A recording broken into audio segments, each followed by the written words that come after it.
Hello and welcome again to Secret of Stowe House. My name is Nick Morris and I'm the Chief Executive Officer of the Stowe House Preservation Trust.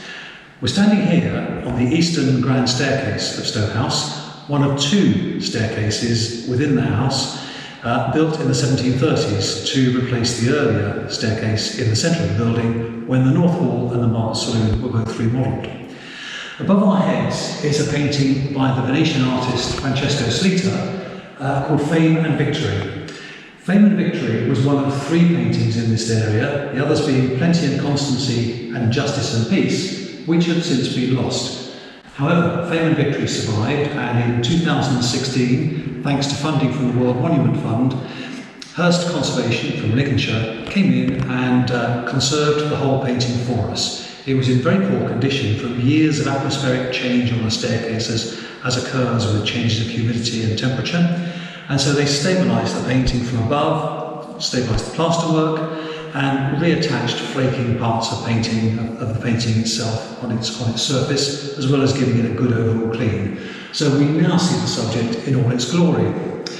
One of the interesting factors was that while they were doing the restoration, Hurst felt that on the walls they could see the outline of a painted scheme, which was evident from lines and the odd floral design and some rather intriguing patterns that couldn't quite be made out through the surface. So Hurst asked us if we would be interested in uncovering a scheme that lay below the surface, and so we commissioned some work from them, starting first of all between the two cornices up above us. So on the cornices up high on the wall of the staircase, you can just make out a leafy pattern, and again the pencil marks showing where that pattern went to. So this was the start of something. They then uncovered on the side walls here gold leaf.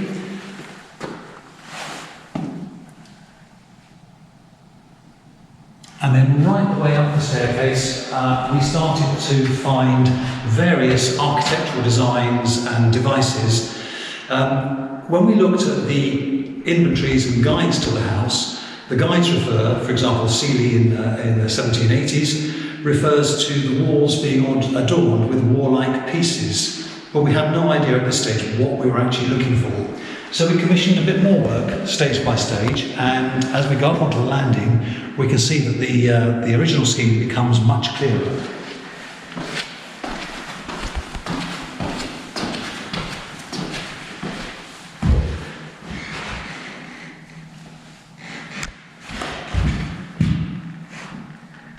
So on the way here, we can see there is an architectural device of some sort, a pole with a shroud around it or a swag around it.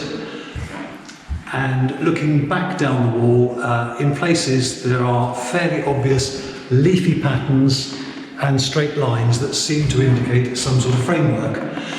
So this was all very encouraging, but then we turned our attention to the greater part of the scheme that we could see beneath the surface. And so over here on the walls is the result of about 4 weeks of work by the conservators. And they've uncovered here a figure that appears to be Minerva, standing within a niche. The scroll work and the framework around the niche is in remarkably good condition.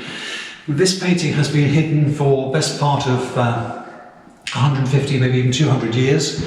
And further up, there are some very clear elements then of these warlike adornments, warlike devices.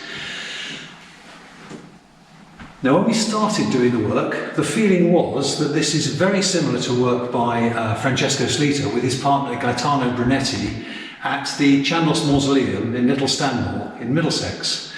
As time went on and more experts looked at this, the view emerged that this actually might be the work of William Kent.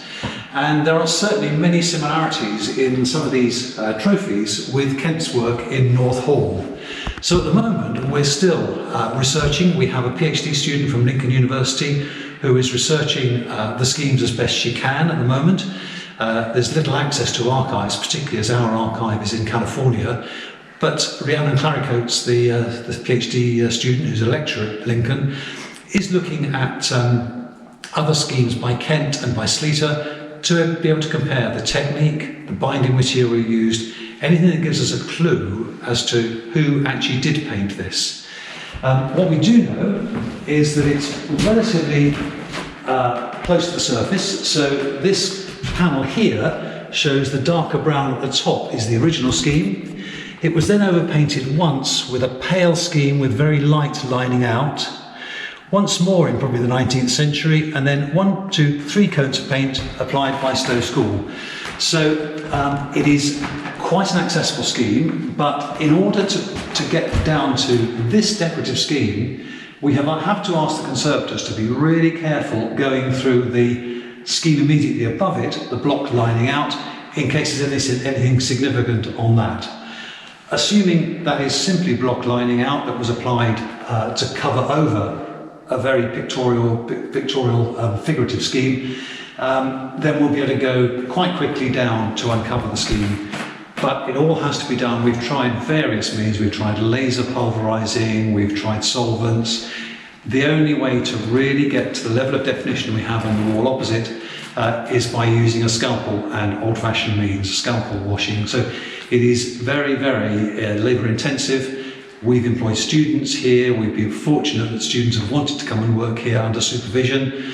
But it's going to be a long process, and it'll be some time before we uncover the full scheme. What we do know, though, is from the outlines on the wall that Minerva, we can see very clearly, sits in a niche, and those niches are replicated, 1 to her right as we look at the wall, and 2 on the wall behind us. So we appear to have 4 niches with figures in. The outline of one niche runs up here, and again there's the framework, the base, runs right the way up. Unfortunately this doorway cuts into it, and the next one to its left. So we've definitely got 4 niches, presumably including figures, and various wall-like adornments in between. That's the background. This was the point that we really did know we had an architectural scheme here. This was the very first piece of uncovering by the conservators, and at that point they came to us and said, if you had any doubts that what we were seeing on the wall is just shadow, it's very clear here that there is a pattern. So it's all to play for. We'll be fundraising to try and uncover more of this scheme, and it will tell us a huge amount about the development of the house, because it will tell us what this area was decorated like. It will give us, hopefully down on the staircase, there is some gold leaf there, so it's a very ornate scheme. It'll give us another picture of how Stowe's evolved, and it will also link in with archival research into the house and the architectural history of the house and how these spaces developed, how they were painted, why they were painted over, and so on. Now, of course, all of this leaves us without the 2 other paintings. We have Fame and Victory, but where are Justice and Peace, and where are Plenty and Constancy? And one theory is that one of them at least was underneath this ceiling painting here, the white overcoat. This is an interesting scheme because this is also very similar to work done by Sleater and Brunetti, in that they often created trompe-l'oeil effects with a dome above, but we just do not know what is here, and again we don't know the artist. So this part of the ceiling is very fragile. We've stabilised it from above, and we will be able to start investigating it now that the surface itself is safe. Otherwise there was a risk of falls of plaster. But this again may hold the key as to what this space looked like at the early stages of the house's development.